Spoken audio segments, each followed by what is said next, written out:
Hi! Isa ka ba sa mga nagkagusto, nagmahal, nagkajowa at nasaktan ng lubos sa isang relasyon? Nang maranasan mo ang sakit na dulot sa pakikipagrelasyon, it's either dahil hindi kayo nagkakaunawaan, mali ang iyong expectation.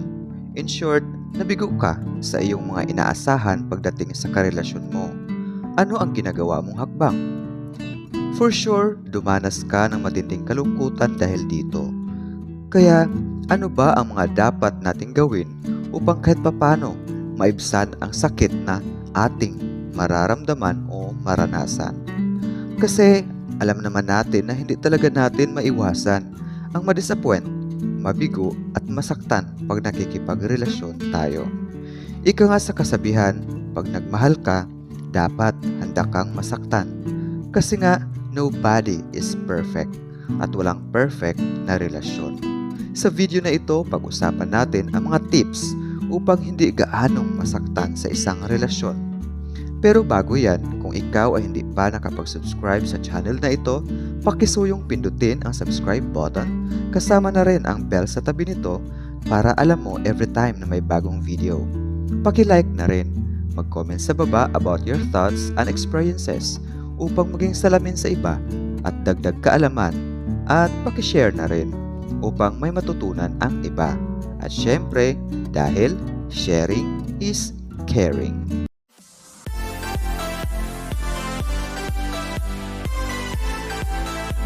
At narito ang mga tips o dapat gawin upang maibsan o hindi gaanong masaktan sa isang relasyon.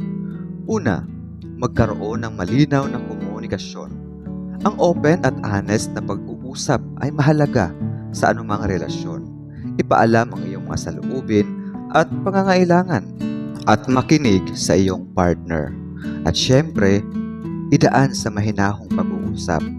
Mahalaga talaga ang heart to heart. Number 2, mag-set ng mga realistic na expectation. Huwag maglagay ng sobrang matataas na mga expectations sa iyong partner. Ika nga, expect than expected. Habaan ang pasensya. Walang tao na perpekto at nakakaranas ng mga pagkukulang ang lahat. Number 3, kilalanin ang sarili. Mahalaga rin na kilalanin ang iyong sarili at ang mga bagay-bagay na nagpapabuti sa iyong kalusugan at kasiyahan. Hindi dapat nakasalalay ang iyong kalusugan o kaligayahan sa ibang tao lamang. Ika nga nila, nasa atin pa rin kung paano natin dalhin ang ating mga sarili. Number 4, maglaan ng oras para sa sarili. Magkaroon ng mga oras para sa mga personal na interest at mga kaibigan. Ito ay magbibigay sa iyo ng emotional balance. Kung makakatulong yun sa sarili natin, syempre huwag natin ipagkait sa sarili. Ang oras ay mahalaga talaga para makapagmuni-muni kung ano ang tama at mali. Kung ano ang makakabuti sa sarili, sa partner, sa pagsasama at sa relasyon yung dalawa. Number 5, pag-aralan ang pagpapatawad. Hindi maiwasan ang mga pagkukulang at mga pag-aaway sa relasyon. Importante ang pagpapatawad para sa pagpapabuti ng samahan. Malaking bagay ang pagpapatawad upang maibsan ang puot sa puso. Ika nga, ang taong hindi marunong magpapatawad ay kailanman hindi liligaya. Hanggat maaari, huwag hayaang matapos ang araw na hindi napag-usapan at maresolba ang problema o hindi pagkakaunawaan. Number 6, maghanap ng suporta mula sa mga taong malalapit sa iyo. Mahalaga ang suporta mula sa mga taong malapit sa iyo o malalapit sa iyo. Maaari silang magbigay ng payo at moral na suporta. Tandaan na dapat din isaalang-alang ang paghingi ng payo sa mga taong hindi lang basta malalapit sa iyo o malapit sa iyo, kundi humingi ka ng payo sa mga taong pinapahalagahan ka at may malasakit sa iyo, dahil sila yung magbibigay ng payo na mula sa puso. Minsan kasi, kahit malalapit sa atin ay walang pake sa nararamdaman natin. Kaya dapat maging mapagmasid at pakiramdaman mo muna bago mag-open up sa iyong problema. Number 7. Magkaroon ng plano sa kinabukasan.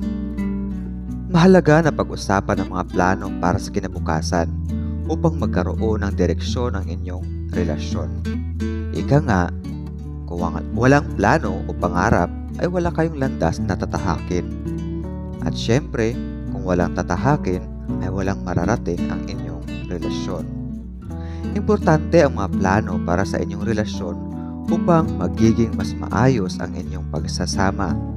Ang plano ay hindi pang one-sided lamang dahil dapat dalawa kayong upang maganda ang resulta ng pagsasama. Number 8. Huwag mag-atubiling humingi ng tulong.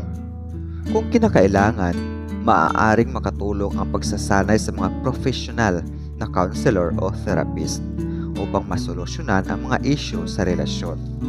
Ika nga sa kasabihan, no man is an island. Ibig sabihin, malaking tulong pa rin ang mga tao sa paligid. Hindi man lahat, at least, may choice tayo na pumili kung sino sa kanila ang karapat-dapat lapitan o hingian ng payo o tulong. Sa pamamagitan ng suggestion mula sa ibang tao, makatulong ito upang timbanging mabuti ang mga bagay-bagay o issue sa isang relasyon kung ano ang magandang gawin na makakabuti sa inyong dalawa. Malaking tulong din na marinig mo ang karanasan ng iba kung paano nila sinusolusyonan, lalo na kung hawig o kapareho ng iyong problema. Sa pamamagitan nito, magkakaroon ka ng maayos na salamin bilang basihan kung paano umaksyon sa iyong problema. Kung halimbawa naman nahihiya kang malaman ng iba ang iyong problema, maaari mong gawin ang pag-research sa internet ng mga bagay na maaaring kasagutan sa iyong iniindang problema. Sana nakatulong sa iyo ang video na ito. Tandaan, huwag hayaang lumala ang sitwasyon o problema. Hanggat maaga, umaksyon na upang hindi magpatong-patong ang problema. Huwag gayahin ang iba na kung kailan natamaan ay saka iilag. Ika nga sa kasabihan, prevention is better than cure. Ito po si CJ na nagsasabi, keep on fighting, keep on believing, and be positive. Look at the brighter side and ignore the negative vibes. Thank you, and until next video.